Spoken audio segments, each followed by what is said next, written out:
ಯುಗಚಕ್ರ, ಕಾಲಚಕ್ರದ ಪರಿಚಯ. ಹಿಂದಿನ ಕಾಲದಲ್ಲಿ ಕಾಲವನ್ನು 4 ಯುಗಗಳಲ್ಲಿ ವಿಭಜಿಸಲಾಗಿತ್ತು. ಸತ್ಯಯುಗ, ಕೃತಯುಗ, ಧರ್ಮದ 4 ಕಾಲುಗಳು ಸಂಪೂರ್ಣ ಸ್ಥಿತಿಯಲ್ಲಿ ಇರುತ್ತವೆ.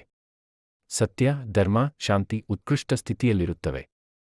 ತ್ರೇತಾಯುಗ, ಧರ್ಮದ 3 ಕಾಲುಗಳು. ದ್ವಾಪರಯುಗ, ಕೇವಲ 2 ಕಾಲುಗಳು ಮಾತ್ರ ಉಳಿಯುತ್ತವೆ. ಕಲಿಯುಗ, ಧರ್ಮ ಕೇವಲ 1 ಕಾಲು ಮಾತ್ರ ನಿಂತಿರುತ್ತದೆ. ಅಧರ್ಮವು ಏಳಿಗೆಗೊಳ್ಳುತ್ತದೆ. ಈ ಯುಗಗಳ ಪಯಣವನ್ನು ಕಾಲಚಕ್ರ, ವೀಲ್ ಆಫ್ ಟೈಮ್ ಎಂದು ಕರೆಯಲಾಗುತ್ತದೆ. ಕ್ಷೇತ್ರ ಯುದ್ಧ ದ್ವಾಪರಯುಗದ ಕೊನೆ ಭಾಗದಲ್ಲಿ ನಡೆಯಿತು. ಈ ಯುದ್ಧವು ನ್ಯಾಯಿಕ ತತ್ವಗಳ, ಧರ್ಮದ ಹಾಗೂ ಸತ್ಯದ ಪರೀಕ್ಷೆಯಾಗಿದೆ. ಶ್ರೀಕೃಷ್ಣ ದ್ವಾಪರಯುಗದಲ್ಲಿ ಅವತಾರ ಪಡೆದಿದ್ದು ಧರ್ಮ ಸ್ಥಾಪನೆಯ ಕಾರ್ಯವನ್ನೇ ನಡೆಸಿದರು. ಮಹಾಭಾರತದ ಯುದ್ಧದಲ್ಲಿ ಅನೇಕ ಕರ್ಣಧಾರರು, ರಾಜರು, ಧರ್ಮದ ಪೋಷಕರು ಸಹ ಧ್ವಂಸಗೊಂಡರು. ಈ ಯುದ್ಧದ 36ನೇ ವರ್ಷದಲ್ಲಿ ಶ್ರೀಕೃಷ್ಣನು ದ್ವಾರಕೆಯಿಂದ ತಾನು ಸಹ ನಿರ್ಗಮಿಸಿದರು. ಕೃಷ್ಣನ ಅವತಾರ ಅಂತ್ಯಗೊಂಡ ಮೇಲೆ ಧರ್ಮ ಕ್ಷೀಣವಾಯಿತು, ಕಲಿಯುಗ ಪ್ರವೇಶಿಸಿತು. ದ್ವಾರಕೆಯ ನಾಶ ಮತ್ತು ಯಾದವ ವಂಶವಿನಾಶ. ದ್ವಾರಕಾ ನಗರ ಶ್ರೀಕೃಷ್ಣನ ಆಡಳಿತದ ನಗರವಾಗಿತ್ತು. ಮಹಾಯುದ್ಧದ ನಂತರ ಶ್ರೀಕೃಷ್ಣನು ದ್ವಾರಕೆಗೆ ಹಿಂತಿರುಗಿದರು. ಅಲ್ಲಿನ ಯಾದವ ವರ್ಣದವರು ಅಹಂಕಾರ, ಮದ ಮತ್ತು ವ್ಯಭಿಚಾರದ ಶಿಕಾರರಾದರು. ಈ ಅಹಂಕಾರದ ಕಾರಣದಿಂದ ಯಾದವ ಸಂಹಾರ ನಡೆಯಿತು. ಕಲಿಯುಗದ ಲಕ್ಷಣಗಳು ಭಾಗವತ ಪುರಾಣ, ವಿಷ್ಣು ಪುರಾಣ ಮತ್ತು ಲಿಂಗ ಪುರಾಣಗಳಲ್ಲಿ ಕಲಿಯುಗದ ಬಹುಪಾಲು ಲಕ್ಷಣಗಳನ್ನು ವಿವರಿಸಲಾಗಿದೆ. ಧರ್ಮ ಕ್ಷೀಣವಾಗುತ್ತದೆ. ಮನುಷ್ಯರ ಆಯುಸ್ಸು, ಶಕ್ತಿ, ಶಾಂತಿ ಇವು ಕಡಿಮೆಯಾಗುತ್ತವೆ. ತಪಸ್ಸು, ಯಜ್ಞ, ಜ್ಞಾನಕ್ಕಿಂತ ಹಣ, ಅಧಿಕಾರ, ನಕಲಿ ಭಕ್ತಿ ಮುಖ್ಯವಾಗುತ್ತದೆ. ಬ್ರಾಹ್ಮಣರು ತಮ್ಮ ಧರ್ಮವನ್ನೇ ಮರೆತಂತೆ ನಡೆಯುತ್ತಾರೆ. ಮಕ್ಕಳು ತಮ್ಮ ಪೋಷಕರಿಗೆ ಅವಮಾನ ಮಾಡುತ್ತಾರೆ. ಸ್ನೇಹ, ಸತ್ಯ, ಶುದ್ಧತೆಯೂ ನಾಶವಾಗುತ್ತವೆ.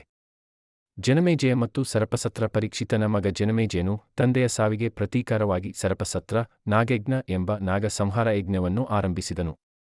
ನಾವೆಲ್ಲರೂ ತಿಳಿದಂತೆ ಇದು ನಿರ್ದೋಷ ನಾಗರಕುಲದ ಅನೇಕ ಜೀವಿಗಳ ನಾಶವನ್ನು ಉಂಟುಮಾಡಿತು. ಆದರೆ ಅಸ್ತಿಕ ಎಂಬ ಋಷಿಯ ಮನವಿಗೆ ಬಿದ್ದು ಜನಮೇಜಯನು ಯಜ್ಞವನ್ನು ನಿಲ್ಲಿಸುತ್ತಾನೆ. ಇದು ಪುನಃ ಧರ್ಮದ ಸ್ಥಿತಿಯನ್ನು ತೋರಿಸುವ ಒಂದು ಸೂಚನೆ. ಪರೀಕ್ಷಿತ ಮತ್ತು ತಕ್ಷಕನ ಶಾಪ. ಪಾಂಡವರ ಉತ್ತರಾಧಿಕಾರಿ ಪರೀಕ್ಷಿತನು ಧರ್ಮಪಾಲಕ ರಾಜನಾಗಿ ಆಳುತ್ತಿದ್ದನು. ಒಮ್ಮೆ ಅವನು ಅಹಂಕಾರದ ಪರಿಣಾಮವಾಗಿ ಶಮಿಕ ಋಷಿಯ ನೇಮಕದಲ್ಲಿದ್ದಾಗ ಅವನಿಗೆ ಸರ್ಪದ ಶವವೊಂದನ್ನು ನೆಕ್ಕಿದನು. ಶಮಿಕ ಋಷಿಯ ಪುತ್ರ ಶೃಂಗನು ಈ ಅಪಮಾನಕ್ಕೆ ಕೋಪಗೊಂಡು, ನೀನು 7 ದಿನಗಳಲ್ಲಿ ತಕ್ಷಕ ಎಂಬ ನಾಗರಿಂದ ಸಾವನ್ನಪ್ಪುವಿ ಎಂಬ ಶಾಪ ನೀಡಿದನು. ಈ ಶಾಪವೇ ಪರೀಕ್ಷಿತನ ಮರಣವನ್ನು ಉಂಟುಮಾಡಿ ಪರೋಕ್ಷವಾಗಿ ಕಲಿಯುಗದ ಪ್ರಭಾವವನ್ನು ತೋರಿಸುತ್ತದೆ. ಧರ್ಮದ ಸ್ಥಿತಿ. ಯುಗಾಂತರ. ಕೃಷ್ಣನ ನಿರ್ಯಾಣದ ನಂತರ ಧರ್ಮ ಕ್ಷೀಣಗೊಳ್ಳುತ್ತದೆ ಎಂಬ ಭವಿಷ್ಯವು ನಿಜವಾಗುತ್ತದೆ. ಧರ್ಮದ 4 ಕಾಲುಗಳಲ್ಲಿ 3 ನಾಶವಾಗುತ್ತವೆ. ಸತ್ಯ, ತಪಸ್ಸು, ಶಾಂತಿ ಇವು ಉಳಿಯುವುದಿಲ್ಲ. ಮನುಷ್ಯರ ಒಳಜಗತ್ತು ದುರ್ಬಲಗೊಳ್ಳುತ್ತದೆ. ತಪಸ್ಸು, ಯಜ್ಞ, ವೇದಶ್ರವಣ, ಋಷಿಗಳ ಉಪದೇಶಗಳು ಪ್ರತಿದಿನವೂ ಕಡಿಮೆಯಾಗುತ್ತವೆ. ಕಲಿಯುಗ ಎಂಬ ಅಂಧಕಾರದ ಯುಗ ಪ್ರವೇಶಿಸುತ್ತದೆ. ಮನುಷ್ಯರು ಭೌತಿಕ ಸುಖಕ್ಕಾಗಿ ಎಲ್ಲವನ್ನೂ ಮಾಡುತ್ತಾರೆ. ಜನ ಸಮಾಜದಲ್ಲಿ ಮೋಸ, ಹಿಂಸೆ, ಮೋಹ ಹೆಚ್ಚಾಗುತ್ತದೆ.